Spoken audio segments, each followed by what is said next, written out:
Seru Barakuda melawan ATS Batu Sangkar. Nah sekali lagi tadi mereka mandi sayang sekali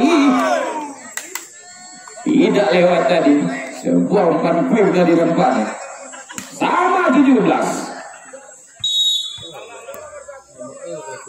Sudah langsung saja tenang saja kebuan kali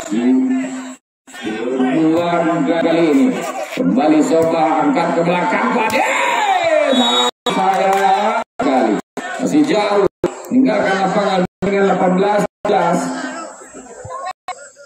Kevin kali ini lakukan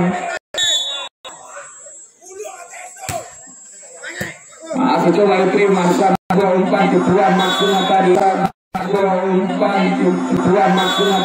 tidak terbaca lagi mantap bersama kembali nomor punggung 3 Romi bersiap-siap lakukan servis Romi tenang saja libero mengambil tadi sebuah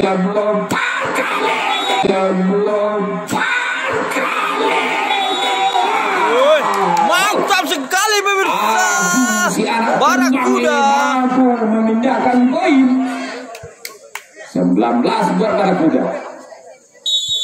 Nomor punggung 7 Ajib lakukan diterima di sana oleh Robi umpan kepada saya sekali